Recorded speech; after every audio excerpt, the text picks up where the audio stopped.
Okay, got some time to put another one out.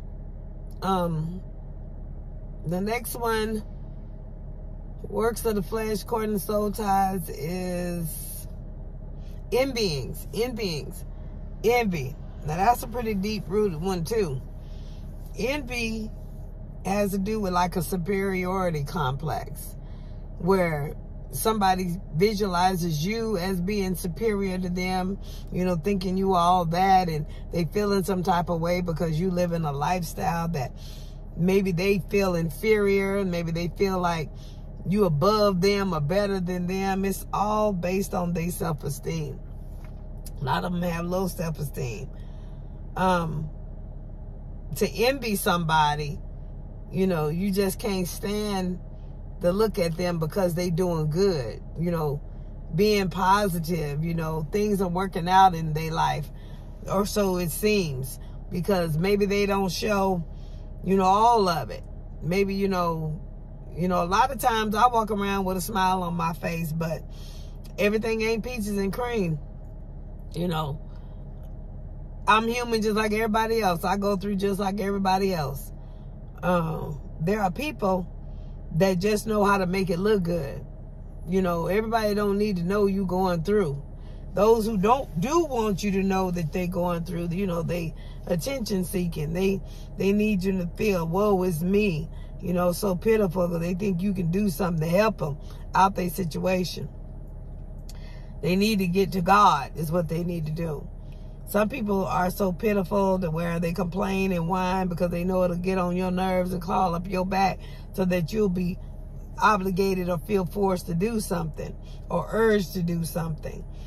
So those are the ones that try to make it look like, they doing so bad, so wrong. They need this, that, the other. And because you doing good and, everything looks peaches and cream to you. Like the ones that, it look like you got money and a paycheck, everything running for you, and they run around talking about they ain't got no food, they ain't got this, they ain't got that. Now, true enough, it might be that they don't have, but I'm talking about the ones that spurs their money. They do what they want to do, and then come to you to put the bill, and then too, with that, envying, people envy because maybe they feel like a charity case. Maybe they feel like every time they got to come to you all the time to get something from you. They tend to start feeling like a charity case, and people don't like feeling like that. People, they get tired of being on that wheel. These are the ones that really want to come out and do something with themselves, and it just seems like, life is just keep giving them a bowl of lemons, and they don't know how to make lemonade. They don't know, it's stagnant. They don't know where the breakthrough is going to be. So after a while, they start thinking negative thoughts, and the enemy starts putting stuff in their ear, and they start thinking about, things that they shouldn't think about. They start feeling a type of way towards you, and they start feeling like, I ain't going to her for another thing. She thinks she this, that, and the other. And then too, you got those that do, and then they don't let you live it down that they did for you. So, you get to envy stuff like that because, you want to have dignity and respect. But when you asking somebody for something and they never let you live it down, you get tired of that. You get tired of coming to that attitude or whatever. Like I say, envying, it's like a distaste. You can't stand the look on their face, You can't stand that they doing good and you not. But then again, in envying, it don't have nothing to do with the other person. It's all in you. So, and that, like I say, that anchors your soul in hell because you think something is better for somebody else than it is for you. When naturally, the thing is you don't want to do the work. So some people want to be lazy and get the same things. You can't happen like that. I go hard. I'm out here doing any and everything I can do to keep a roof over my children's head, keep a roof over my head, and it's all by the grace of God. And, keep the lifestyle that I have. I can't sit around and wait on it to come to the door. Opportunity don't knock at the door. You got to go seek for it. Ask, seek, and then knock. You can't just sit and wait for it to come to you.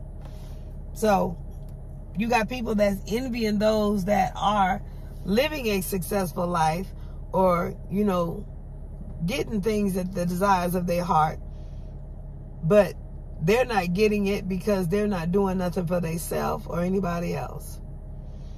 And then you have those that, you know, feel like just because you got, you ought to want to kick some back to them. Well, I work for mine. And I feel like if I kick it back to somebody all the time, then I'm an enabler. I don't mind kicking stuff back. But when I see that it ain't helping or benefiting, and I'm always kicking it back, I got a problem with that. Because, see, it said, teach a man to fish, and he'll eat for a lifetime. If I keep giving you the fish, you just going to keep eating the days that I give it to you. So I can find scripture on a lot of the stuff I do, pretty much everything I do, because I study the word, and that's how my life is orchestrated. I raise my kids by the word. I raise my kids, you know, based off the principles, the parables. So the word is just true. It just works. So envying, you envy somebody because basically you're not doing what they're doing, or you haven't found your purpose, or you haven't found what you're supposed to do. Everybody ain't supposed to do the same thing. The hand don't have the same things, or it don't have the same purpose as the arm.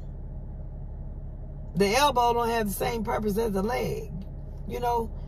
So you got to find what you fit, your lane. You got to find your purpose, your gifts, where you prosper, you know, where you give God glory. So, and when you tend your field, the field that he placed on the inside of you before the foundations of the world, then that's when you'll be blessed. I can say envying, it anchors your soul in hell because it keeps sitting you in a cesspool of your own mess, your own emotions. It don't have nothing else to do with nobody else but you. You can broadcast it and put it on other people and make them the blame of your stuff. But envy is only in you. It's only erected in your heart. It's how you perceive somebody else, how you look at the situation. If you perceive me as queen and I'm better than and better that, you're going to be envious.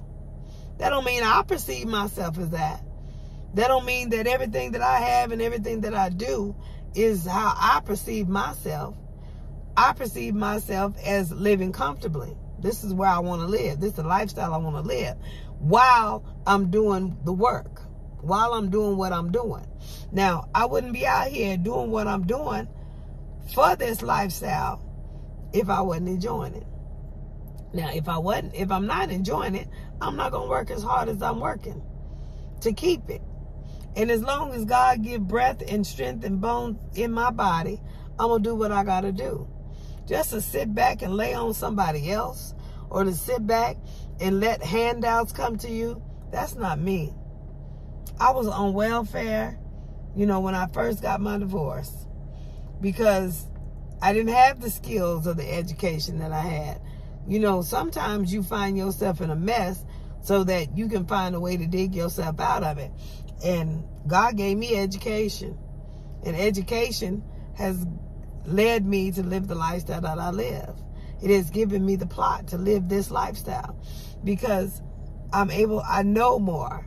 And, you know, them pieces of paper on the wall come with more than just go working at a job. You know, they come with, you know, some knowledge. And I'm out here doing the experience, getting the experience. So you got to do something for yourself. You got to invest in yourself to see, you know, what's for you. Sitting around envying somebody else because they've done the work, they've invested in themselves, they found what they niche, I want to say, in life. That's you just sitting there. That's a soul tie. You anchoring yourself in hell. Some of us are self-righteous. So we envious when we see somebody else doing what we want to do, or somebody else we perceive to be doing better than we doing. But there is no better. Everybody, God is not a respecter of person. The thing is you got to be willing to do the work. You got to be willing to put in the investment and everything that individual did in order to gain what that individual got. Plain and simple. Sitting around on your butt and not doing nothing, being envious, is not getting you anywhere. It's just sitting there wasting time. Something you can't get back. Only God can give it back. Only God can redeem the time. So if you never get to Him, then you don't even get that back either. So don't be envious of nobody. Worst case scenario, go ask them, how did you do this? How did you do that? That's called humility. You got to be able to humble yourself. If I see somebody doing something I want to do, I sit up under, I become a student. Quick. I'm a professional student in class and even out here on my own in society. I'm a professional student because if somebody's doing something, I know that God can teach me how to do that too. I want to sit up under that person and learn how they do it. And for me, sitting up under somebody doing something that I want to do is quicker than sitting in a classroom and reading a book.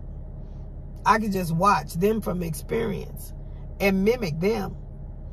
As long as they doing, the way it's supposed to be done, or maybe I find, something that works better for me, how to do it. But you got to sit up under somebody. You got to be able to submit yourself to some level of authority or some level of leadership. That's another thing. Some of us is just, we so out there, we can't submit to authority. We can't submit to leadership. I don't care. Knowledge has no age on it. I don't care if they're younger than me, older than me, whatever. I can learn something from Elmo. Something simple. You got to be able to submit to authority. You got to be able to sit and listen to somebody else other than yourself. You sitting around beating your own drum thinking you know it all is the reason why you in the mess that you in the situation that you in, going nowhere because you can't sit and listen to nobody else. Good, bad, or indifferent, you ought to be able to sit and listen to somebody.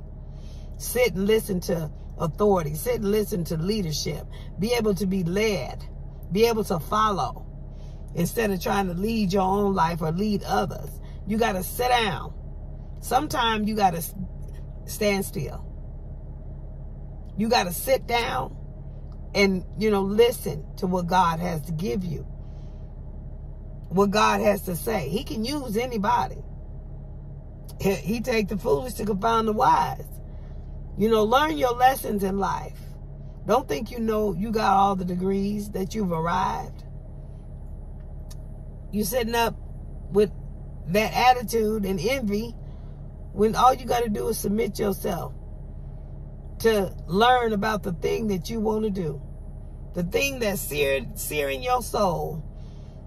So bad because you want to do it, but you don't know how to do it, but you too prideful to ask anybody to show you. You ain't got enough time to go sit in class or get in the books and learn it for yourself. Maybe the financial, with the inflation, you can't afford to do it. A lot of stuff that I know, if I was in class to learn, I wouldn't have the money to be as knowledgeable as I am. Because a lot of stuff I learned from other people, following other people. You have to be, like I said, it ain't got no age on it. It don't. These youngsters coming out of college, they know stuff fresh or hot off the press. I sit up, get a couple of them in my pocket every now and then. See what's new, what's trending.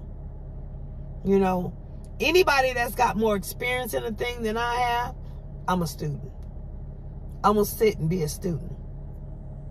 So, even the ones that have the same degrees and doctorates as I have, if they got more experience, I'm still going to sit. I'm going to submit.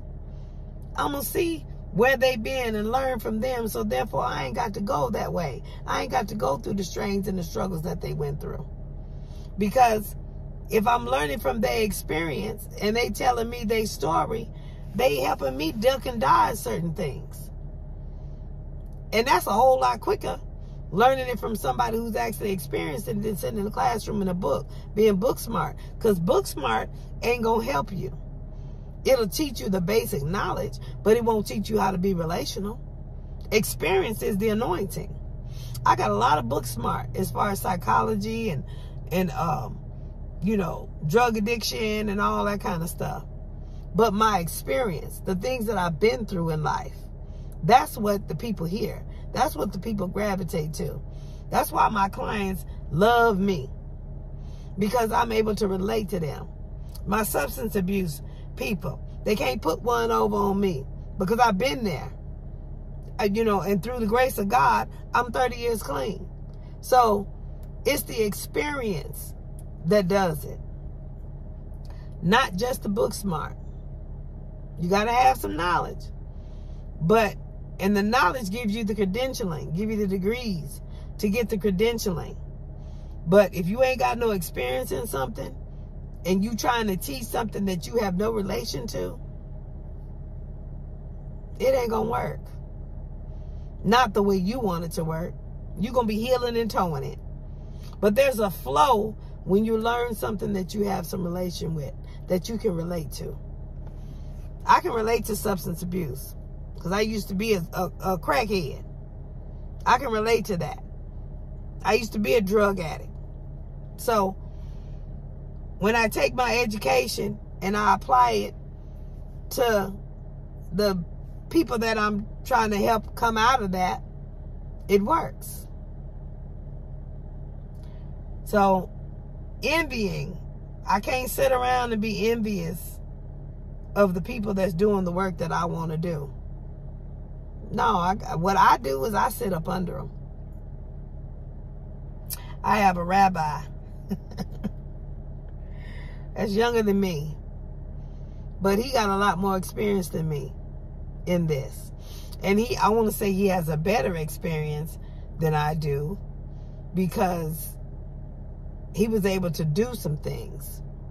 Whereas in ministry, I got all this education and degrees I've been mostly sat on.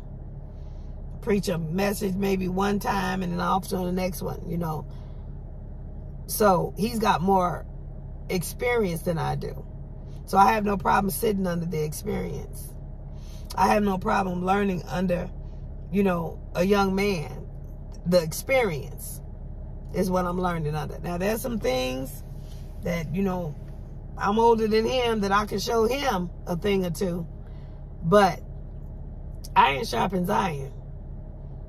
He can show me the experience of what he's been through all these ministries and being over all these congregations and all this kind of stuff. I have small community of people that I lead. And I have on what I'm going to say, through all the media sites, I want to say about 500 people that wait for me, that subscribe to hear me say something. So he has a lot more experience than I do. But because he's younger than me, am I not supposed to listen to him? No. As long as he's teaching me the experience, that's what I need. That's what I submit to. That's what I can humble myself and learn quicker than I can get out of a book. So you have to learn to meet people where they at, and they can meet you where you at. We have a respect because, you know, he know I'm the doctor. And, you know, I do psychology and behavioral health and all that kind of stuff. But I understand that he got the experience of ministry. Raised in Africa and all of that. So he brings the culture. I love the culture. I just love the culture. He brings the culture of the Bible that I study. The doctorate that I have, I can't get the culture out of the doctorate degree. I got some of the experience because I know the Lord, but he brings the culture. So I submit to that. That's what I'm saying. You can't get too old to where you can't learn nothing, where you can't submit to leadership. And when you can submit to leadership, you don't have all that envying, because you're too busy being a student and learning how to get the things that they got that you want. Sitting around and envy, you feeling some type of way, and life just passing you by. For a long time, I was sat on, just sitting, waiting for my turn, waiting for my turn. One while I was in an organization where I was sitting, waiting for my turn. I was put up there as the head of a department, but I was told that I was only put as the head of the department because I wasn't licensed or credentialed to do what was necessary to be done. So therefore, I would be used to refer the people to other people. Just being used. So there are certain people that are envious of you who don't want you to succeed. They're jealous. They don't want you to succeed. And then there are those who don't want you to succeed before they do. So, and then there are those who don't want you to succeed unless you bring them with you. They got to be right there with you. The crabs in a bucket mentality. They got to get out before you do. Everybody, as long as they go to God, I'm saying He gives the increase. As long as they go to God, they can have the desires of their hearts. And if they find out that the work is too much and they can't bear the struggle that it took to get whatever they're trying to get, then they can let it go and go to something else. But as long as you want it bad enough and you can complete the process, you can have anything in life that you see anybody else have. Because God is not a respecter of person. He ain't going to tell me I can have a Cadillac and you can't. If you want a Cadillac, you got to go through and do what you need to do, like I did, to get the Cadillac. And like I say all the time, this Cadillac didn't come because my credit was good. God just did this just to show me who He was. When my credit was good and I had money in the bank and I had this, that, and the other, I didn't think about no Cadillac because, number one, I was in my own feelings thinking about I couldn't afford that and I couldn't do that. You know, that was too much for me. My faith wasn't there yet. So I didn't think about it. But when I got in that situation where I was down due to the pandemic, it depleted my savings account, jacked up my credit score to where all I had was a beat up old Toyota Corolla. So God sent me down to a dealership with just that. And that's how He blessed me with this. He showed me who He was. This wasn't nothing on my own or out of myself. So sometimes God, all He want to do is increase your faith. Elevate your faith. So maybe you sitting and you ain't talk to God. Maybe there ain't no process for you to go through. Maybe He gonna give you something that He gonna keep. He keeps this. He definitely do. The house, He keeps the house. I just got to stay in tune with Him. Talk to Him. Be in commune with Him. Talking with Him constantly, because when He say it's time to move or it's time to do this or do that, I got to be able to hear.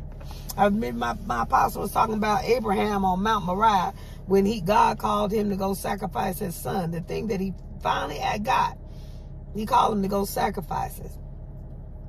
And what God wanted to see was whether he would put that thing before him, that he finally got the thing that he wanted was a child, his own child, you know, out of his own loins from his own wife. He finally got the promised child that God had been promising all that time. His wife was 99, or he was 99, which one of them. But they were up in old age, past the childbearing age. And they had just lost the faith that God missed the boat or whatever. But God wanted to show him who He was. And He gave him that. So then he told him to go sacrifice it on Mount Moriah. God wanted to see whether he was going to put that before him. He went up there, went through the motion, but you could hear the faith of Abraham in his mouth. Talking about God going to supply a sacrifice. God going to supply. You know, crying and tears and the kid hollering and screaming, I'm sure. You know, as he's doing things. And I'm sure it was as the night came down. You got to be able to hear God. You got to be that in tune with God. Or else he'd have messed up his blessing, not being that in tune with God. God told him there's a ram in the bush over there. Go get that, and that's your sacrifice. I know if Abraham wasn't able to do that, to sacrifice, you know, his son, then God wasn't obligated to sacrifice his son for us. That's a type of shadow. You learn that in school. That's a type of shadow. That's, you know, God wanted to see. Not that God didn't know, but God wanted to show us, because it's written in the scriptures for us to know. So, envy. You envy because you sitting somewhere not doing what you're supposed to do. You envy because you ain't asked God for the thing that you see that you want. Maybe you don't want to go through the process. Like I say, this car wasn't no process. This car was just a blessing because God wanted to elevate my faith. And maybe because he was pleased because I was running around here doing what thus saith the Lord. You know, God want to bless his children too. Just like we want to bless our children for birthdays and holidays and all that kind of stuff. But maybe when they do good in school, we want to bless them.